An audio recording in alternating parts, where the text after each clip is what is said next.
तुम्हारे ब्रेन का हम टेस्ट करते हैं, और अगर हम तरीका बताएं और तुमको पसंद आया तो ये 4500 के पार लाइक जाना चाहिए, बस हम तुमसे इतना यहां पर कह रहे हैं। अब यहां पर क्वेश्चन में क्या कहा गया देखो, find the smallest number by which 2527। ये 2527 को मेरे भाई यहां पर हम किससे गुना करें, ठीक है, when multiplied will make a perfect number, ठीक है, या परफेक्ट स्क्वायर। इसको हम किससे गुना करें कि एक परफेक्ट स्क्वायर बन जाए? क्या मुझे इससे करना चाहिए, इससे करना चाहिए, इससे करना चाहिए, इससे करना चाहिए?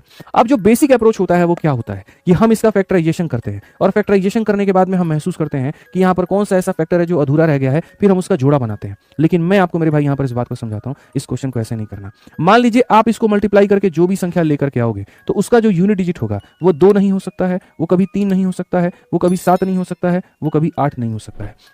इस बात को आप मानते हैं, ठीक है? तो मान लीजिए यहां पर मेरे भाई जो है इसका यूनिट डिजिट मेरे भाई 7 है। अगर ऑप्शन नंबर ए आंसर है तो उसका यूनिट डिजिट 1 होगा। 7 × 1 7 आएगा, और 7 नहीं हो सकता, इसलिए इस ऑप्शन को हम कभी भी नहीं लेंगे। अगर ये परफेक्ट स्क्वायर है तो इसका यूनिट डिजिट कभी भी 7 नहीं हो सकता, इसलिए यहां पर ये ऑप्शन आंसर नहीं होगा। आइए चलिए मेरे भाई 19 का हम देखते हैं। मान लीजिए यहां पर इस संख्या का यूनिट डिजिट इतना होता, ठीक है, तो 9 को 7 से गुना करने पर मेरे भाई 63 का 3 आता, और कोई भी परफेक्ट स्क्वायर का यूनिट डिजिट 3 नहीं हो सकता, यानी ये भी आंसर नहीं हो सकता है। अब मैटर फंस गया किसके अंदर में, 15 के अंदर में और 7 के अंदर में। इसमें भी मेरे भाई यहां पर 7 × 7 49 आएगा, 9 यहां नहीं है, कोई दिक्कत नहीं, हो सकता है। 5 × 7 35 5 आएगा, हो सकता है। यानी बात इस पर भी बन सकती है, बात इस पर भी बन सकती है। अब मानो अगर तुम इसके अंदर में 15 का गुना करते हो तो परफेक्ट स्क्वायर बनेगा। भाई परफेक्ट स्क्वायर का मतलब भी समझते हो कि उसके अंदर में कोई भी संख्या के जोड़ा होना चाहिए कि नहीं होना चाहिए?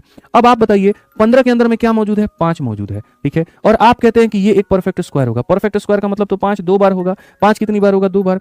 15 के अंदर में 5 है तो इसके अंदर में भी तो 5 होना चाहिए, लेकिन क्या इसके अंदर में 5 मिला है? तो नहीं मिला है। तो नहीं मिला है तो इसको 15 से गुना करने पे तुम परफेक्ट स्क्वायर कैसे बना लोगे? भाई एक 5 यहां होता, एक 5 यहां होता, तो गुना करने पर 5 का जोड़ा लग जाता। मेरे भाई कहां से जोड़ा लग रहा है तुम्हारा? यानी ये भी आंसर नहीं है। तो नहीं है तो कौन सा ऑप्शन है? सी जो है आंसर है। अब मैंने कहा था कि अगर पसंद आए तो जल्दी से 4500 प्लस लाइक पहुंचा देना, तो पहुंचा दो।